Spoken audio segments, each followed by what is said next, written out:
question for all of you. What color do you see mostly in Starbucks?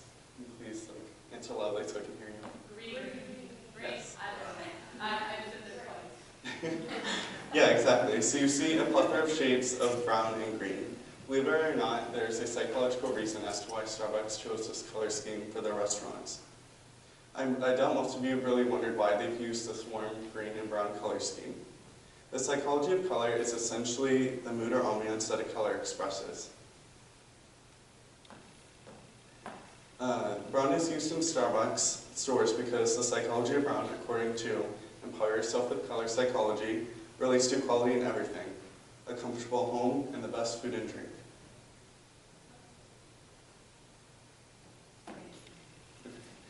And then there's green. Green, also according to the same source, promotes a love of nature, a love of family, friends, pets, and the home. The psychology of green, like brown, has no coincidental connection with Starbucks, since their motivation is the best experience. Each color in the color wheel stimulates emotions in humans, which makes it crucial to properly use color and not treat it like a visual luxury. Color, according to Sir Isaac Newton in 1666, is simply pure white light refracted through a prism. He discovered that all colors are made up of one wavelength and cannot be separated into any other colors. However, he did discover that combining colors can create a new color, such as red and yellow color can create orange. In other cases, yellow and purple light can create white light, according to an article written by the website Color Psychology. When choosing to incorporate more than one color in a room, you have to, in order to get the optimal ambiance, you have to consider different elements to create a chromatic balance. There are many elements that can change a color's appearance. Hue, saturation, contrast, and value are some of the most well-known. The intensity of a color grows when tampered with in a certain way. According to Ann Kruger, a writer for HGTV, says, as a result, lots of times people finally decide to use a color and they start with a darker color. And then they get scared. So they have it lightened up and it looks wimpy and doesn't have any impact. The weaker the saturation of a color, the weaker the color has on you. Color is important in places other than just restaurant cafes, which is why people sometimes hire interior designers and decorators to design their home. For my senior project, I came up with a bedroom design plan for Mrs. Destin's 13-year-old daughter, Maddie. Her room, as we speak, is almost a hot pink color with dark brown furniture and a multicolored polka dot bedspread. She pictured her dream room to be contemporary chic with a soccer flair. Maddie requested that I consider and incorporate many things into the design, which she included in the answers to a survey that I sent her to get to know her better and to see what her interests are. So I will list off a couple of the most important things to her for you. Incorporating soccer, which she mentioned at least 6 times in the 12-question survey. Create more storage, give the room a contemporary/modern feel, and change the furniture layout. In addition to the 12-question survey, in order to get a clear picture of what Maddie was looking for, I sent her pictures of 3 different rooms that differed in ways I believed would help me distinguish what things she would or would not want in her room. I also did a lot of back and forth communication via email with her as I went, and I also went looking around southern New Hampshire furniture stores looking for pieces that she might like. Each piece I got positive feedback on, I kept the pictures, and I made a design portfolio, which is right here.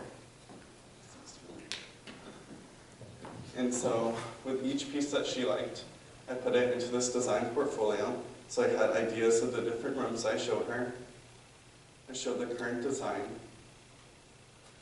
I showed the floor plan and the architectural floor plan. And these are some of the pieces. And I explained on the back of each page and I described each piece of furniture, and I said why this would go into her room perfectly or why I think she would like this. So,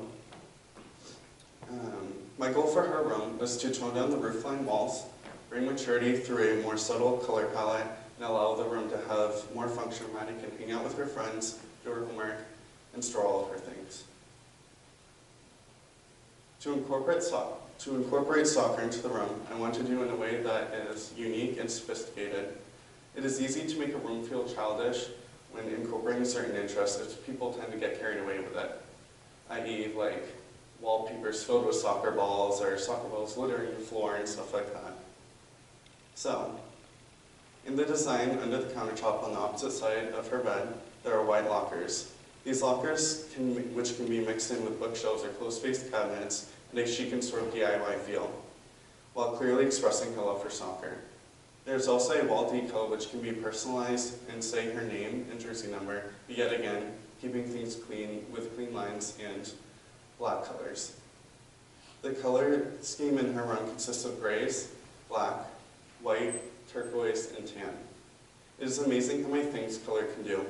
Color can make you feel cold, give a sense of warmth, emphasize other colors, and create a focal point. Since I physically am not going into Maddie's room and doing the work that I planned out for her, I made a virtual design of her room through a program on the computer, which you can see above. This design features many details that I think Maddie was looking for, including similar bedding, colors, layout to help her visualize what her room can look like. In order to gain more knowledge in the interior design field, I worked with 2 interior designers. I got to spend time in their offices, go on a shadow with a client, and give my personal opinion on the design to the clients at their home in Merrimack. I mainly worked with one interior designer though. Her name is Shauna Taylor, and she owns Tailored Interiors in Concord. Shauna has been in the interior design industry for decades and started her career right after she graduated interior design school in San Francisco, California. Shauna was an amazing mentor that helped me and introduced me to the program that I used to create the virtual design on. I got professional opinion and advice on my plan, and she's actually helping me through the application process at Interior Design School in Southern California. This was an awesome project for me because it is tailored to what I believe I want to do for my career. Dealing with business professionals and doing actual projects that everyday interior designers and decorators do for their job every day put me out of my comfort zone. It was such a great learning opportunity because I learned so much through my research in design and how the psychology of color affects everything. Color is such an important part of everyday life, whether you consciously realize it or not.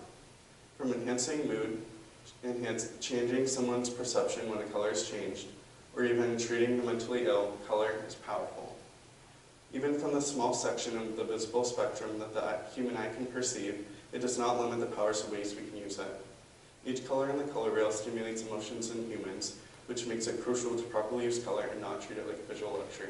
Thank you.